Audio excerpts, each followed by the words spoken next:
Je connais des mecs qui sont intelligents, très intelligents. Genre, ils ont un très haut QI, ça se voit. Sauf que malheureusement, les gens qui sont hyper intelligents, c'est des gens qui vont être aussi poussés vers énormément de logique et énormément de rationalité. Et ça, malheureusement, en fait, ça fait que plus leur QI est élevé, plus ces gens-là sont des dangers pour eux-mêmes. C'est-à-dire qu'ils veulent tout calculer, ils veulent faire des plans, ils veulent être sûrs que tout se passera bien avant de lancer un projet, même avant d'aller parler à une femme, même avant d'aller à tel endroit ou à tel endroit, quoi. En gros, il n'y a pas de place à l'inconnu pour eux. Il faut qu'il y ait un plan A, B, C, D, genre, même pour aller parler à une femme, genre, qu'est-ce que je fais, qu'est-ce que je dois dire, et si elle me répond ça, etc., comment je fais, ils veulent toujours avoir une méthode étape par étape. Sauf que, en fait, ce genre de conneries, c'est exactement ce qui amène à rien faire et à rester dans son confort. Parce que dans la vie, bah, les imprévus, en fait, c'est une partie de la vie. L'inconnu, c'est une partie de la vie.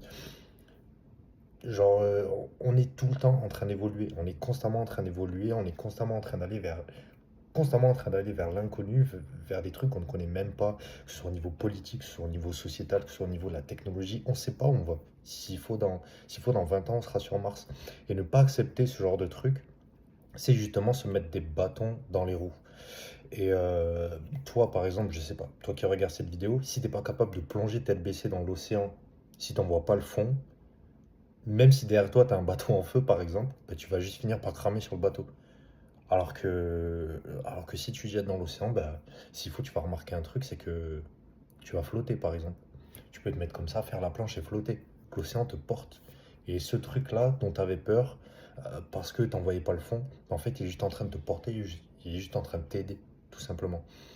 Et c'est là que, et par rapport à tout ce que je suis en train de dire, c'est là que les gens qui sont un peu plus cons, mais qui juste sont capables d'agir, ont un avantage de malade. Alors, être intelligent, ça veut vraiment pas dire, c'est vraiment pas égal à de la réussite, quoi. Et les gens intelligents qui réussissent en général, c'est des gens qui ont dû faire ce travail sur eux-mêmes de vraiment. Enfin, soit ils ont des idées de fou, et ils arrivent à très bien s'entourer, soit ils ont vraiment fait ce travail sur eux-mêmes d'arriver à prendre du recul et à juste se mettre dans l'action.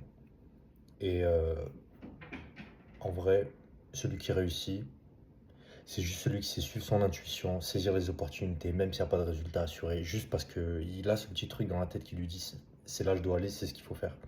Et c'est un peu ce que. Il y a une interview de Jeff Bezos chez Jimmy Kimmel, je crois.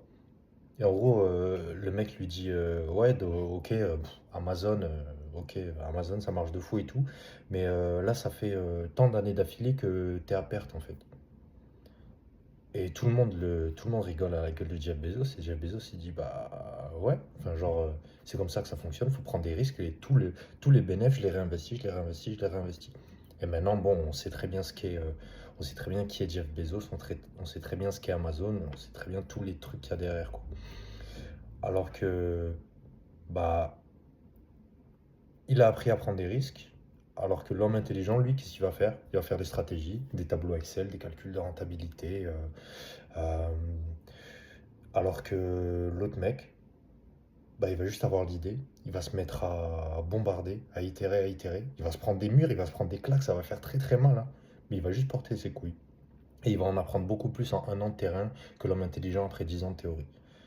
Et je dis pas que le mec qui agit est plus intelligent, enfin, est meilleur que l'homme intelligent qui va faire des plans, etc., etc.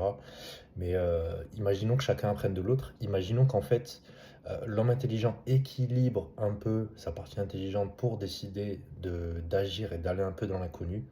Ben, en fait, il serait injouable. Ce mec-là, il serait injouable. Si juste il apprenait à entrer en état de flow et à écouter son intuition, ce gars-là, il serait injouable.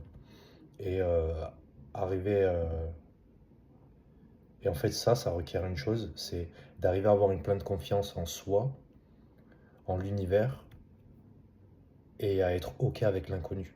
Et être OK avec ça, honnêtement, c'est un skill, c'est vraiment un truc qui a un très très gros retour sur investissement. OK, il y aura des erreurs, c'est pas un problème, mais par contre, les apprentissages qui seront faits grâce aux erreurs, ça vaudra, ça vaudra des mois, même des années de plans sur la comète, etc., etc. Tout ça pour dire que les gens qui ont un haut QI et qui sont très intelligents peuvent être un gros danger pour eux-mêmes. Et si t'es comme ça, je peux t'aider, d'abord de un. Et de deux, Prends des risques. Juste prends des risques. Voilà, voilà. Prenez soin de vous. Ciao.